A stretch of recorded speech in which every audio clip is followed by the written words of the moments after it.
Hi friends. അപ്പോ next വരുന്നത് നമ്മളുടെ ദൂദ്സാഗർ വാട്ടർഫോൾ ആണ്.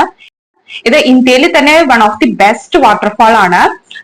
ഗോവ കർണാടക ബോർഡറിൽ വരുന്ന ഒരു വാട്ടർഫോൾ ആണ് ഈ ദൂദ്സാഗർ എന്ന് പറയുന്നത്.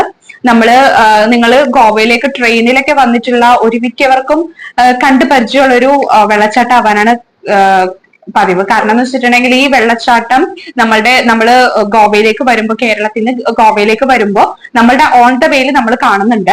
അപ്പൊ മിക്കവാറും നൈറ്റ് ടൈം ഒക്കെ ആയിരിക്കും, നിങ്ങളുടെ ട്രെയിനിന്റെ ടൈം അനുസരിച്ചിരിക്കും. ഞങ്ങൾ പോകുമ്പോൾ മിക്കവാറും നൈറ്റ് ടൈം ആയിരിക്കും ആ ഒരു വെള്ളച്ചാട്ടത്തിന്റെ സ്പോട്ട് എത്തുന്നത്. അവിടെ എത്തിയിട്ടുണ്ടെങ്കിൽ നമുക്ക് മനസ്സിലാവും, കാരണം നല്ല കുളിരായിരിക്കും. പിന്നെ നമ്മളുടെ മേത്തോട്ട് കുറച്ചൊക്കെ വെള്ളം ഒന്ന് ചീറ്റും. പിന്നെ നല്ല സൗണ്ട് ആയിരിക്കും. മീൻസ് വാട്ടർഫോളിന്റെ സൗണ്ട് അല്ലാണ്ട് തന്നെ നമ്മുടെ ട്രെയിനിൽ തന്നെ നമ്മുടെ ട്രാവലേഴ്സ് ഇതായിട്ട് കൂവാൻ തുടങ്ങും. എന്ന് വെച്ചാൽ എല്ലാവർക്കും നല്ല ഒരു ബ്യൂട്ടിഫുൾ സീൻ അല്ല. അപ്പൊ എല്ലാവരും അതിന്റെ ഉന്മേഷത്തോടെ അവിടെ ഇരുന്ന് ആർപ്പ് വിളിച്ച് കാണുന്നത് ഞങ്ങൾ കേട്ടിട്ടുണ്ട്, ഞാൻ എക്സ്പീരിയൻസ് ചെയ്തിട്ടുണ്ട്. അപ്പൊ അത്രയും മനോഹരമായിട്ടുള്ള ഒരു വെള്ളച്ചാട്ടമുണ്ട്. നല്ല വലിയ ഒരു വെള്ളച്ചാട്ടമാണ് ദൂദ്സാഗർ. അപ്പൊ ഇവിടെ പോകുന്നുണ്ടെന്നുണ്ടെങ്കിൽ നമുക്ക് കുറച്ച് എന്താ പറയാ, നമ്മുടെ പ്രൈവറ്റ് വെഹിക്കിൾസിനൊന്നും പെർമിറ്റ് ഇല്ല. ഡെൻസ് ഫോറസ്റ്റ് ആണ്, അതുകൊണ്ട് അങ്ങോട്ട് പെർമിറ്റ് ഇല്ല. ട്രക്കിലാണ് നമ്മൾ പോകേണ്ടത്. അപ്പൊ ട്രക്കിംഗ് ഇഷ്ടമുള്ള ആളുകൾക്കാണെന്നുണ്ടെങ്കിൽ അടിപൊളിയായിട്ടുള്ള ഒരു പ്ലേസ് ആണ് ദൂദ്സാഗർ. അപ്പോൾ ട്രെക്കിംഗ് അവൈലബിൾ ആയിട്ടുള്ളതെന്ന് വെച്ചിട്ടുണ്ടെങ്കിൽ കുലേം എന്ന് പറയുന്ന ഒരു പ്ലേസിൽ നമ്മൾ പോകണം, സൗത്ത് ഗോവയിൽ നിന്ന് കുലേമിലേക്ക്. അപ്പൊ അവിടെ നിന്ന് ഒരു മഡ്ഗാവ് റെയിൽവേ സ്റ്റേഷനിൽ കുലേം എന്ന് പറഞ്ഞ പ്ലേസിലേക്ക് ഒരു 1 hour ട്രാവൽ ചെയ്യണം. എന്നിട്ട് നമ്മുടെ പ്രൈവറ്റ് വണ്ടികളൊക്കെ അവിടെ പാർക്ക് ചെയ്തിട്ട് നമ്മൾ ജീപ്പിലാണ് പോകേണ്ടത്. ട്രക്കിംഗ് ആണ് ചെയ്യേണ്ടത്. ട്രക്കിങ്ങിന്റെ പറ്റിയ ജീപ്പ് ഉണ്ട്. അപ്പൊ അതിന്റെ റേറ്റ് 3000 ഒക്കെയാണ്. ഒരു 7 ആളുകൾ 7 സീറ്റിന്റെ ഒക്കെ വരുന്നത്. അത് 3000 ഒക്കെ ആണെങ്കിൽ നമ്മളിപ്പോ 2 പേരോ ഒരാളൊക്കെ ഉള്ളെങ്കിൽ നമുക്ക് അതനുസരിച്ച് ഡിവൈഡ് ചെയ്ത് നമ്മളുടെ പ്രൈസ് വരും. ഒരു 500 അങ്ങനെയൊക്കെ ആയിരിക്കും വരുന്നത്. അപ്പൊ നിങ്ങൾ ഇവിടെ പോകുമ്പോൾ ശ്രദ്ധിക്കേണ്ട കാര്യങ്ങൾ എന്ന് വെച്ചിട്ടുണ്ടെങ്കിൽ ഇവിടെ സ്ലിപ്പറി ആയിട്ടുള്ള ഏരിയ ആണ്, ഫോറസ്റ്റ് ആയതുകൊണ്ട് തന്നെ, പിന്നെ ഈ വാട്ടർഫോൾ ആയതുകൊണ്ട് തന്നെ, അതുകൊണ്ട് നല്ല ഒരു ഷൂസ് നിങ്ങൾ എന്തായാലും കരുതണം. നല്ല ഗ്രിപ്പുള്ള ഷൂസ് എന്തായാലും കരുതണം.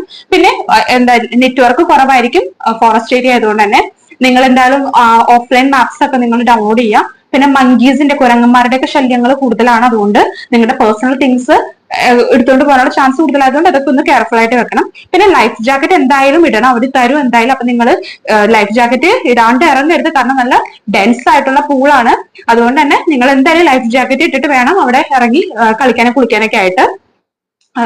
അപ്പോ നിങ്ങള് അവിടെ ദൂദ്സാഗർ വന്നിട്ടുണ്ടെങ്കിൽ നിങ്ങൾക്ക് നല്ലൊരു എക്സ്പീരിയൻസ് ആയിരിക്കും. നല്ല ഫോട്ടോസ് ഒക്കെ എടുക്കാൻ പറ്റുക, നന്നായിട്ട് എൻജോയ് ചെയ്യാൻ പറ്റിയ ഒരു പ്ലേസ് ആണ്. അപ്പൊ എല്ലാവരും മറക്കാണ്ട് ഇവിടെ പറഞ്ഞോട്ടെ. അപ്പൊ കൂടുതൽ ആളുകൾക്ക് കൂടുതലും ചില ആളുകൾക്ക് ചിലപ്പോൾ സമയം ഉണ്ടാവില്ല. അങ്ങനെയാണെങ്കിൽ നിങ്ങൾ നെക്സ്റ്റ് ടൈം വരുമ്പോൾ കണ്ടാൽ മതി. കാരണം ഇതൊക്കെ ഒരു എന്താ പറയാ, കുറച്ച് ടൈം എടുക്കുന്ന സ്ഥലങ്ങളായതുകൊണ്ട് തന്നെ ടൈം എടുത്ത് പോകേണ്ടി വരും എല്ലാത്തിനുമായിട്ട്. അപ്പൊ കുറച്ച് 1 to 3 ഡേയ്സിന്റെ ട്രിപ്പ് ആണെങ്കിൽ നിങ്ങൾക്ക് കവർ ചെയ്യാൻ പറ്റില്ലായിരിക്കും. പക്ഷെ അപ്പൊ നിങ്ങൾ നെക്സ്റ്റ് ടൈം വന്നിട്ട് പോയ സ്ഥലങ്ങൾ പോകാതെ ഇതേപോലെയുള്ള അൺനോൺ പ്ലേസസും അല്ലെങ്കിൽ കാണാത്ത സ്ഥലങ്ങളൊക്കെ നിങ്ങൾ പോയി കാണണം. പിന്നെ ഇപ്പൊ കുറെ ദിവസമുള്ള ആളുകൾ കാണുന്നുണ്ടെങ്കിൽ ഇതേപോലെ ഒരു ദിവസമൊക്കെ നിങ്ങൾക്ക് ഇതിനൊക്കെയായിട്ട് മാറ്റി വെക്കാം. കാരണം നിങ്ങൾ പോയിട്ടുണ്ടെങ്കിൽ എന്തായാലും നിങ്ങൾ മിസ്സാക്കില്ല. അപ്പൊ നെക്സ്റ്റ് വരുന്നത് നേത്രാവലി വൈൽഡ് ലൈഫ് സാങ്ച്വറി ആണ്. ഇത് നമ്മുടെ സൗത്ത് ഗോവ മഡ്ഗാവ് റെയിൽവേ സ്റ്റേഷനിൽ നിന്ന് ഏകദേശം 60 കിലോമീറ്റർ ആണ് ഈ ഒരു വൈൽഡ് ലൈഫ് സാങ്ച്വറി വരുന്നത്. അപ്പോ നിങ്ങൾക്ക് ട്രക്കിംഗ് ഒക്കെ ഇഷ്ടമുള്ള ആളുകൾക്ക്, ട്രക്കിങ്ങും കാട്ടിലൂടെയുള്ള വാക്കിംഗ് ഒക്കെ ഇഷ്ടമുള്ള ആളുകൾക്ക് ഈ ഒരു സ്പോട്ട് എന്തായാലും തിരഞ്ഞെടുക്കാം. ഇവിടെ ഇതിന്റെ ഉള്ളിലാണെന്നുണ്ടെങ്കിൽ നല്ല 2 ബ്യൂട്ടിഫുൾ ആയിട്ടുള്ള ബ്യൂട്ടിഫുൾ ആണ്, ചെറുതുമായിട്ടുള്ള 2 വാട്ടർഫോൾസ് ഉണ്ട്. മെയിനാപ്പി വാട്ടർഫോൾസും സാവരി വാട്ടർഫോൾസും. അപ്പൊ ആ ഒരു വാട്ടർഫോൾസിലൊക്കെ നിങ്ങൾക്ക് അവിടെ കളിക്കുകയും കുളിക്കുകയും ഒക്കെ ചെയ്യാം. നല്ലൊരു ഫോട്ടോഷൂട്ടിനൊക്കെ പറ്റിയ ഒരു ഏരിയ ആണ്. പിന്നെ നിങ്ങൾക്ക് ഇതേപോലെയുള്ള ബേർഡ്സ് വാച്ചിങ്ങും പിന്നെ വൈൽഡ് ലൈഫ് ഒക്കെ കാണുന്നുണ്ടെങ്കിൽ ഈ ഒരു ഏരിയയിലേക്ക് ഒരു പ്ലേസിലേക്ക് വന്നാൽ മതി.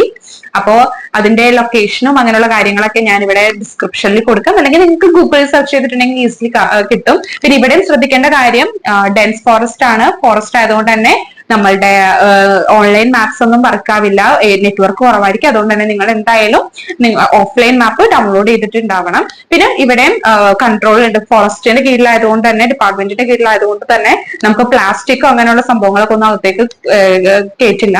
അതൊക്കെ ഒന്ന് നിങ്ങൾ ശ്രദ്ധിക്കണം ഇവിടെ വരുമ്പോ. അപ്പൊ പ്ലാസ്റ്റിക് ഒന്നും നിങ്ങളുടെ കയ്യിൽ ഉണ്ടാവണ്ട പാടില്ല. അപ്പൊ അതൊക്കെ ശ്രദ്ധിച്ചിട്ട് നിങ്ങൾക്ക് ഇവിടെ വന്നിട്ട് എൻജോയ് ചെയ്യാൻ പറ്റും കേട്ടോ. അപ്പോ നെക്സ്റ്റ് വരുന്നത് ബബ്ലിംഗ് ലേക്ക് ആണ്. അപ്പൊ ഗോവയിൽ ഒരു ഫേമസ് ആയിട്ടുള്ള ഒരു യുണീക്ക് ആയിട്ടുള്ള എന്താ പറയാ, ഒരു മാജിക്കൽ ലേക്ക് ആണ് ബബ്ലിംഗ് ലേക്ക് എന്ന് പറയുന്നത്. ഈ ലേക്ക് നമ്മളുടെ നേത്രാവലി വൈൽഡ് ലൈഫ് സാങ്ച്വറിയിൽ തന്നെ, നമ്മൾ നേരത്തെ പറഞ്ഞ ആ ഒരു വൈൽഡ് ലൈഫ് സാങ്ച്വറിയിൽ തന്നെയാണ് വരുന്നത്. അവിടുന്ന് നമുക്ക് ട്രക്ക് വിളിച്ചിട്ട് പോകാവുന്നതാണ്. മഡ്ഗാവ് സ്റ്റേഷനിൽ നിന്നാണ് പറയുന്നതെങ്കിൽ ഏകദേശം ഒരു 41 ഒക്കെ ഉണ്ടാവും, 1 hour ട്രാവൽ ഉണ്ടാവും. അല്ല വൈൽഡ് ലൈഫിനാണ്, വൈൽഡ് ലൈഫ് സാങ്ച്വറിയിൽ എത്തിയ ആളുകൾക്കാണ് അങ്ങോട്ട് പോകുന്നതെങ്കിൽ ഒരു 7 kilometer ഒക്കെ ഉണ്ടാവും. അപ്പോ ഈ ലേക്കിന്റെ പ്രത്യേകത എന്ന് വെച്ചിട്ടുണ്ടെങ്കിൽ നമ്മൾ പറഞ്ഞതുപോലെ ബബ്ലിംഗ് ലേക്ക് ആ പേരിൽ തന്നെ ഉണ്ട്. അതായത് ഈ ലേക്കിൽ ചെന്ന് നിന്നിട്ടുണ്ടെങ്കിൽ നമുക്ക് അവിടെ നിന്ന് കുമിളകൾ വരുന്നത് കാണാൻ പറ്റുന്നതാണ്. ആ ലേക്കിൽ ഇങ്ങനെ അവിടെ ഇവിടെയൊക്കെ ആയിട്ട് ഇങ്ങനെ കുമിളകൾ പൊന്തിക്കൊണ്ടിരിക്കും. അപ്പൊ നമ്മൾ അവിടെ ഉണ്ടാക്കുന്ന സൗണ്ടിനനുസരിച്ച് ഇപ്പൊ ക്ലാപ്പോ അങ്ങനെ എന്തെങ്കിലുമൊക്കെ ചെയ്യുമ്പോൾ അതിന്റെ ഫ്രീക്വൻസിയിൽ വ്യത്യാസം ഉണ്ടാവുന്ന പറയപ്പെടുന്നത്. അപ്പൊ അത് ചിലവര് വിശ്വസിക്കുന്നത് അതെന്തോ വേറെ എന്തൊക്കെയോ കാര്യങ്ങൾ കൊണ്ടാണെന്നാണ്. പക്ഷെ ഇതിന്റെ ബിഹൈൻഡ് ആയിട്ട് ഒരു സയന്റിഫിക് കാരണം കൂടി ഉണ്ട്. അതായത് ഈ ലേക്കിന്റെ അടിയിലായിട്ട്, ഏറ്റവും ആഴത്തിൽ അടിയിലായിട്ട് മീഥേൻ ഗ്യാസ് ഉണ്ടാവുന്നുണ്ട്. അതിന്റെ ഒരു റിസൾട്ട് ആയിട്ടാണ് ഈ ഒരു കുമിളകൾ വരുന്നത് എന്നും പറയപ്പെടുന്നുണ്ട്. അപ്പൊ ഏതാണ് അതിന്റെ ട്രൂ, ഇതാണോ ട്രൂ, അല്ലെങ്കിൽ പറയുന്നത് പോലെ വേറെ ഇങ്ങനെ നമ്മൾ ക്ലാപ്പ് ഒക്കെ ചെയ്യുമ്പോൾ അതിന്റെ ഫ്രീക്വൻസി വ്യത്യാസം വരുന്നുണ്ടെങ്കിൽ അത് വേറെ എന്തെങ്കിലും ശരിക്കും പറഞ്ഞ ഒരു മിറാക്കിൾ തന്നെയായിരിക്കാം അല്ലെ. അപ്പോ ഇങ്ങനെയുള്ള ഒരു മിറാക്കൽ ലേക്ക് നിങ്ങൾ എന്തായാലും എക്സ്പ്ലോർ ചെയ്യണം. അപ്പോ സൗത്ത് ഗോവയിലെ നേത്രാവലി വൈൽഡ് ലൈഫ് സാങ്ച്വറിയിലാണ് ഈ ഒരു ബബ്ലിംഗ് ലേക്ക് വരുന്നത്. അപ്പൊ എല്ലാവരും എന്തായാലും മസ്റ്റ് ട്രൈ ആയിട്ട് വിസിറ്റ് ചെയ്യണം കേട്ടോ ഈ ഒരു പ്ലേസ്.